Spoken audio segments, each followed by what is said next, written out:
अस्सलाम my name is professor Zahid Ashraf और CSS की इंग्लिश पढ़ा रहा हूँ फिज़िकल ऑनलाइन लाहौर के अंदर और ऑनलाइन भी है। इसके अलावा मेरी बुक्स है इंग्लिश एसे की टॉप 30 एसे और दूसरी मेरी प्रेस की बुक है techniques for English press plus मेरा यूट्यूब चैनल है जाहिद अशरफ के नाम से और क्लासेस है ऑनलाइन और फिज़िकल इसके अंदर। और आज जो वीडियो बनाने का पर्पज़ था वो सीएसएस के अंदर जो लॉन्ग ऐसे हमारा इंट्रोडक्शन है वो बेसिकली इसके अंदर क्या इंपॉर्टेंट कंपोनेंट्स है।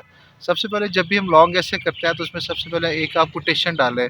कोटेशन का बहुत अच्छा इंपैक्ट पड़ता है, एग्जामिनर को पता चलता है कि इसने वेल रिसर्च चीज़ें की हुई हैं और इसने इसके पास जो अच्छा मटेरियल है। फिर उसके बाद जो आपने स्टार्ट करना है वो 2 स्टार्टर होते हैं, 2 से 3 सेंटेंसेस स्टार्टर। स्टार्टर का मतलब है उसके आप इम्पैक्ट से बात करें, आप उसकी तमहीद बाँधें, उसको जो ऊपर कोटेशन है और जो स्टार्टर है उस टॉपिक के बारे में थोड़ा-सा अपने जो टॉपिक है उसको एक्सप्लेन करें। अगर कोई टेक्निकल टॉपिक है तो एक्सप्लेन कर दें और अगर वैसे जेनेरिक टॉपिक आते हैं हमारे जिस तरह फॉर एग्जांपल सी पैक है तो उसके सोशल इम्पैक्ट से बात कर लें। फिर उसके बाद 2 से 3 सेंटेंसेस है आपकी थीसिस स्टेटमेंट। 2 से 3 सेंटेंसेस का मतलब है आपकी थीसिस स्टेटमेंट। थीसिस स्टेटमेंट में जो आपका टॉपिक आया फॉर एग्जांपल पेपर में आया pros and cons of globalization तो उसके अंदर आपके 3-4 प्रोस होंगे और 3-4 उसके अंदर आपके कॉन्स होंगे। फिर उसके बाद आपकी एक रिपोर्ट आ जाएगी। उसके बाद आपकी एक रिपोर्ट आ जाती है। रिपोर्ट हम क्यों डालते हैं? एक सेंटेंस होना चाहिए, सिर्फ एक रिपोर्ट है इंट्रोडक्शन में। रिपोर्ट का मतलब है कि जो हमने ऊपर थीसिस स्टेटमेंट और स्टार्टर दिए हैं, एग्जामिनर को पता चलिए ऑथेंटिक है। अगर आपके पास सीएसएस की एग्जामिनर रिपोर्ट है, एफपीएससी जो है तकरीबन इसकी हर साल पब्लिश करता है, तो वहाँ पे भी वो कहता है कि आपकी वेल रिसर्च्ड हो, फैक्ट बेस्ड होनी चाहिए। फिर उसके बाद एक रिपोर्ट के बाद जो सेंटेंस है, फिर आपकी आ जाता है explanation of thesis statement. For example ऊपर अगर आपने प्रोस एंड कॉन्स लिखे ग्लोबलाइजेशन में तो 4 से 5 जुमले जो आपके प्रोस होंगे और 4 से 5 जुमले आपके कॉन्स होंगे। थीसिस स्टेटमेंट में जस्ट हम वन वर्ड लिखते हैं और एक्सप्लेनेशन ऑफ थीसिस स्टेटमेंट में हम उसको एक्सप्लेन करते हैं।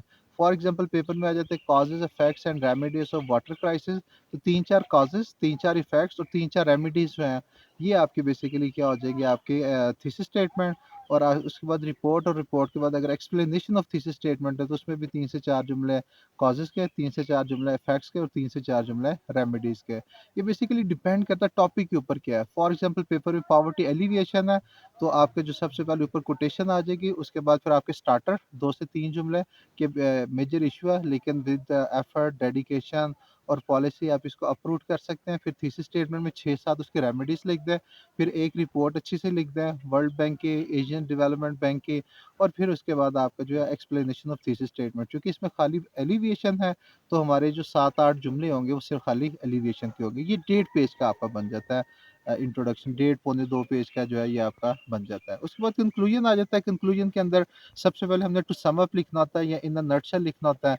फिर रीस्टेटमेंट ऑफ थीसिस स्टेटमेंट, जो भी हमने पीछे थीसिस स्टेटमेंट दी है, जो भी टॉपिक हमारा होगा वो 2 से 3 जुमले हमने थीसिस स्टेटमेंट के लिखने हैं। फिर 3 से 4 जुमले जिसको बेस्ट वाइंड अप करते हो, उसमें कोई रोल मॉडल, उसमें कुछ सैंपल, उसके अंदर आप कोई स्कैंडिनेवियन कंट्रीज़ की, कोई चाइना की, कोई मलेशिया की, कोई साउथ कोरिया की, उनकी आप डाल सकते हैं। कोई इंटरनेशनल कॉन्फ्रेंस हुई है क्लाइमेट चेंज की तो वो डाल सकते हैं।